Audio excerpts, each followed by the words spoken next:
peoples of the worldwide federated internet. What's good?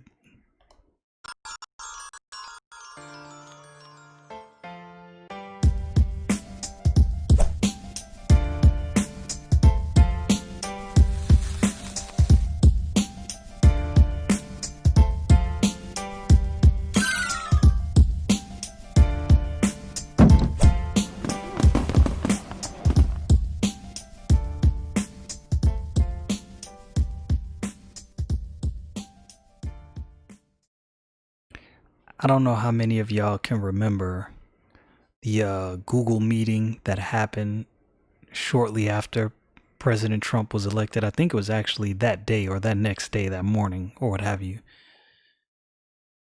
It was pretty much it was a venting session. I'm not sure if you can still find a video. I'm sure somebody probably has it somewhere, and it was leaked, obviously, from someone internally. In that video, I remember seeing them discuss how distraught they were, how upset they were. They didn't know how this happened. And I can't remember the exact wording, so don't quote me on this. I definitely don't want to misrepresent what was said by anyone there, but I believe they alluded to the fact that they were going to see to it that this did not happen in the next presidential election. That's some important info, and that was just Google, if I'm not mistaken. But I'm not naive. I'm for sure don't think that Google was the only company that had a meeting like this. I'm pretty sure. I don't think any of these tech companies align with President Trump ideologically or with the Republican side of the aisle at all. Now, I'll begin with this because most people, when they see my comments, when they hear the things I say, they assume I voted for President Trump. I did not vote for President Trump. But one of the things I've always tried to do is be objective. I try to look at a person, even if I dislike them from the onset, and watch what they do. Because I can be wrong. I'm not infallible. My judgment is not infallible. Barack Obama, I thought he was a very likable guy. Ideologically, I didn't see eye to eye with him. And oftentimes during his presidency, I'll keep it real, be 100% honest with you. I went in harder than I should have at times. There were times where I was more upset because I disagreed with him ideologically than being upset literally over a policy issue. I can admit to that. Just keeping it real, right? Just being 100 with you. But there were times where Obama did things that I thought, this makes sense. Like he got a lot of criticism for his foreign policy and his stance of leading from behind. And initially when I saw that, I actually kind of agree with it because America's always the world police. When something happens, we're always at the forefront. We're always at the helm. We're always putting in the legwork. And if I'm not mistaken, his philosophy was, hey, we're here to help, but we're not doing all the legwork. We're leading from behind. Hey, I gotta say, I can't say that I'm against that idea, but there weren't many ideas and many areas where me and Barack Obama would see eye to eye politically on a ideological level. But with that being said, I don't know, and maybe my bias didn't allow me to see it, which is very possible. But I don't know if people on the right were as crazy and as unhinged as I see a lot of factions on the left today under Donald Trump's presidency. Now, again, maybe this is my bias, and maybe I just choose not to see this and didn't see it during Obama's administration, which is very possible. Somebody could come right behind this video and point out to me 20 instances like, look, see, the right was going crazy too. It's very possible. I'm not saying it didn't happen. I didn't see it. But again, I could have been in my echo chamber, right? I am not spotless from being a member of an echo chamber. I've done it too. I've been guilty of it. But I try to be objective. And even though I didn't vote for Trump after he got elected, I'm not going to lie, I was impressed. And I was impressed early on. I saw him get to work right away. Before Rona Apocalypse, the economy was on fire. The housing market was decent. I'm not going to say it was on fire, but I think it was decent. I'm not a realtor. Maybe some of you realtors out there can, let me know. Maybe it was on fire, but I don't know. I can't say, but I know the economy was on fire. My 401k was doing magnificent. That was the best my 401k has done in many years before Rona Apocalypse.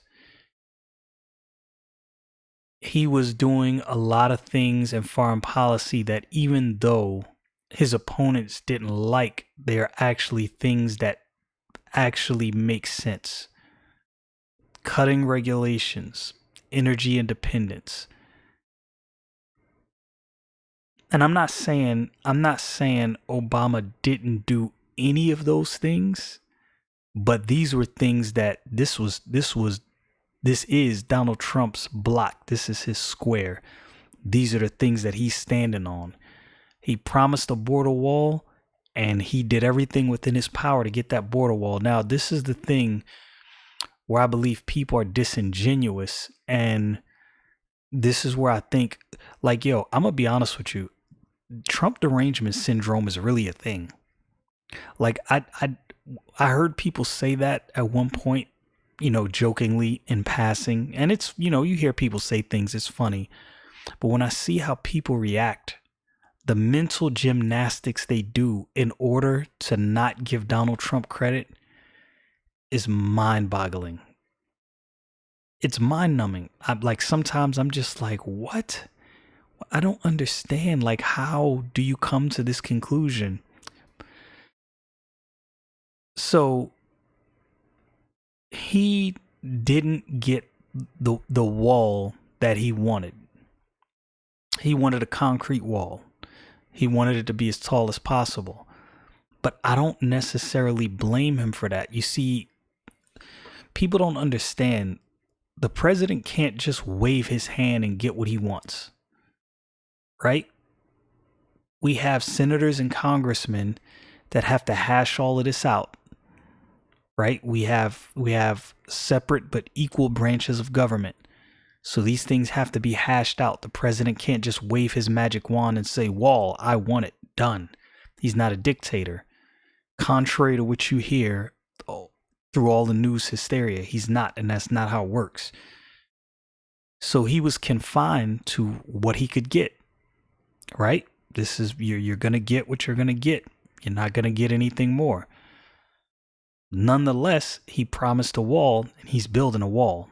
It might not be the exact wall he wanted, but nonetheless, he's getting that wall. And him not getting the exact wall he wanted really isn't on him. That's why when people bring that up, I'm like, that's a disingenuous dig.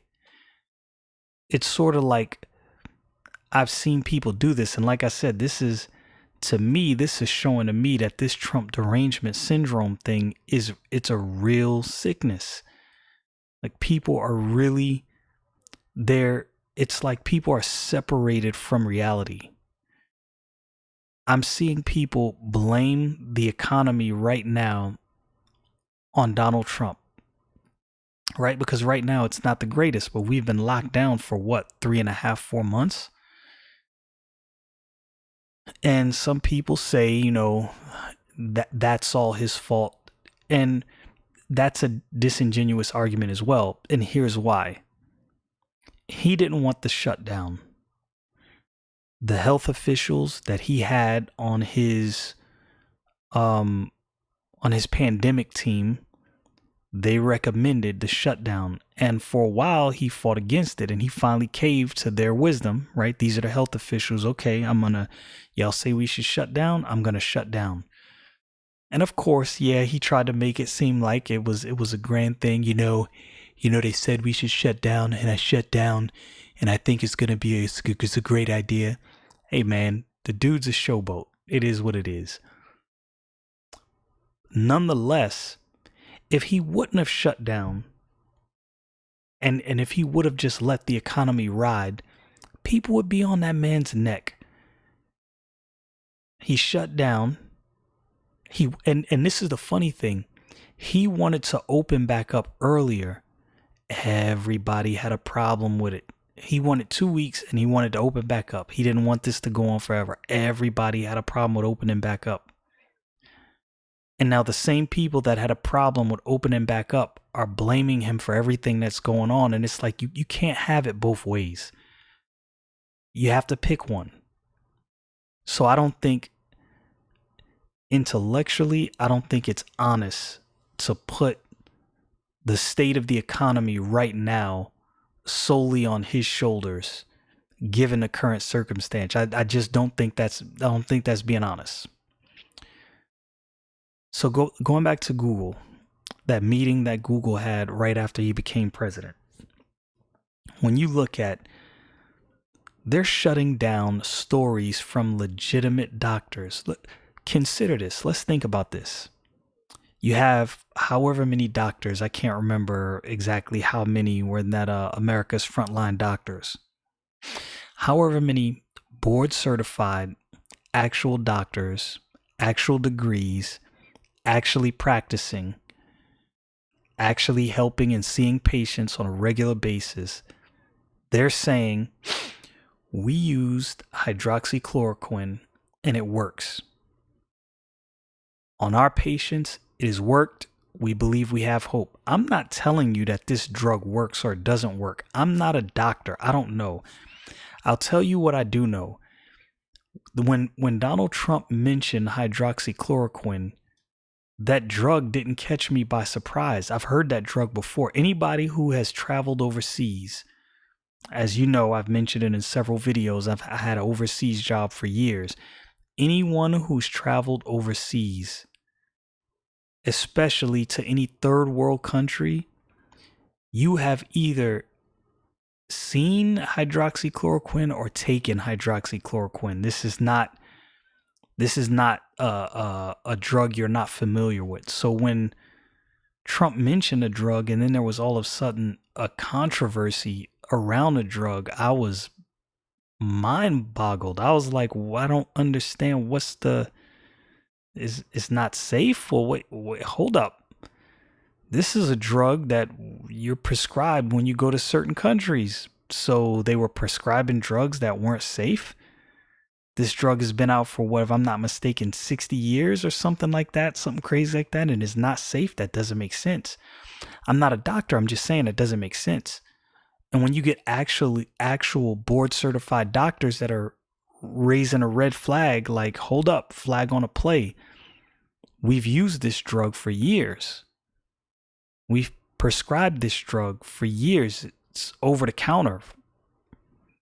What do you mean it's dangerous now? It's because Donald Trump mentioned it. That's the only conclusion I can come to, is Donald Trump mentioned a drug, and the media and the tech companies cannot, under any circumstances, allow Donald Trump to get any wins in the eye of the public. They cannot allow it to happen. That's the only conclusion that I can come to. I don't know what other conclusion I can draw. When you look at the fact that they scrubbed the press conferences that these doctors held from all of these tech platforms. You can find it on BitChute, if I'm not mistaken. I know I keep mentioning BitChute and Minds and Parlay. 3 places, 3 social media platforms you should definitely be on. And Gab as well. I'm going to keep pushing those. I think they need to get more support. Because I think side note, what's really going to deal a blow to these social media companies that puts them in check is us, the consumers, putting them in check. You see, they don't care about these hearings in Congress and what Congress has to say and what bills they're going to pass and what laws. These social media companies got enough lawyers and enough money. They'll figure how to weasel out of whatever Congress comes up with, unless Congress actually gets some teeth and does something. But with that said, we could always do something. We could make sure that they have enough competition that they know, hey, if we don't knock it off, we're about to be knocked off our square. That, in my opinion, is what should happen. So, Google has their meeting. They want to see to it that this doesn't happen in the next presidential election. And that was back in 2016. So, when we see conservatives scrubbed from the internet, and I really hate the fact that people can't be at least genuinely honest enough to say, yeah, okay, well, yeah, some leftists have been deleted, but for the most part, it's conservatives. Let's keep it real. Like, this is not a conspiracy theory. It's a thing. We all know it's a thing. We all see it happening. I'm not going to say I never see anyone on the left getting scrubbed from social media, but it's rare compared to how often it happens to conservatives or libertarians. It happens a lot. There's a guy I follow, Anomaly. I follow him on YouTube and on Instagram. His Instagram is Dream Rare. I posted one of his IGTV videos in my story yesterday, in my stories, where he was giving some props to Mark Zuckerberg for banging on China. He was the only one of the social media technocratic overlords that was banging on China. And it was for self-interest. If I'm not mistaken, China banned Facebook, so he has a bone to pick. Nonetheless, he was the only one that did it. Anomaly gave him props. Today, which would be the next day, Anomaly was banned from posting or going live on Facebook and I think Instagram, I'm not sure, for 30 days because of something he posted in 2018. And I'm pretty sure this is the same thing that happened to my original public Instagram channel. I know for a fact that they took my page down that day and they scrubbed through all my videos to find anything they could that violated their terms of service. Now, why? I don't know. I have no influence. I don't have a bunch of followers. Nobody really cares about what some random dude on the internet is saying. I'm just a random guy. Just a random guy. Turn on my camera. I talk to the camera. Some people like what I have to say. Some people don't. I don't really have any influence, which baffles me. I was like, really? Instagram came after my page? Like, who the heck? Like, I'm nothing. But the point being is, they want to make sure that there is no alternative voice or voices to combat whatever narrative they want to sell for this upcoming election. They admitted it already in 2016. They were going to see to it that this doesn't happen. Now think about, we went through 2.5 years of Russia collusion nonsense. We kept hearing about election interference. Well, yeah, these are U.S. companies, but these are U.S. companies with foreign interests that are interfering in an election. Am I the only one that finds that odd? these companies, whether we like it or not, this is where the information is disseminated. So if they can make sure that information is only disseminated in a certain direction, they can control the thought and the direction of an election. That is, by definition, election interference. So I'm not surprised, and I don't think this is a conspiracy theory. I think this is verifiable. These social media companies, they are so bent on making sure that Donald Trump doesn't get elected again that they don't care what laws are passed. They don't care how many hearings they're going to go to. They're going to do whatever they can do to suppress voices that would even appear to support Donald Trump, that would even appear to support any idea he holds. They're going to do whatever they can within their power to suppress those ideas. That's insane to me. One, it's insane that these companies have that much power. And two, that it's completely insane and absurd that they are that afraid of ideas. Look, you don't like President Trump. If the people want him to be president and he's elected, then you just wait till his term is up. You get some grassroots support for whatever person you throw in the hat next and make sure they become president. It's not like these technocrat overlords don't have the money to do that. They definitely have the money for it. I just find it surprising when people, I would say well-meaning, but I don't even know anymore. I'm being honest with you. When people who are seemingly intelligent say that they try to make it seem like there's no push by social media to block certain ideology or a certain side of the aisle. I'm like, come on, man. You gotta have eyes. We can all see what's going on. This is not rocket science. You don't have to do a bunch of digging to figure out and see what's going on.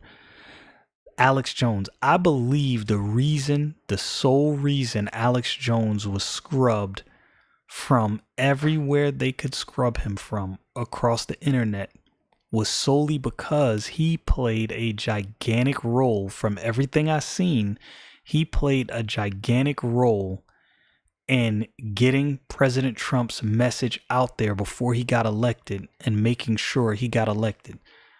I'm not saying that they were the sole reason. I'm just saying he played a gigantic role.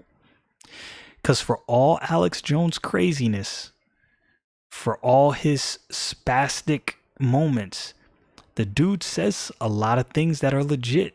You can hate him, you can dislike his delivery, but the man comes through on the truth a lot of times.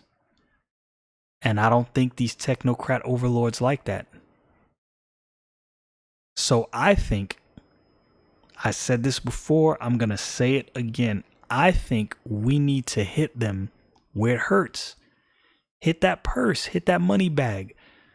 Start supporting these other platforms that offer free and open debate a lot more. Start using them a lot more, because when the advertisers see, oh, the eyes have gone over here. Advertisers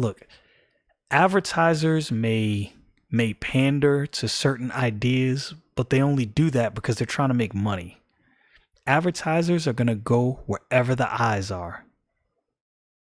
So that's what we need to do. That needs to be our strategy. Stay frosty, people.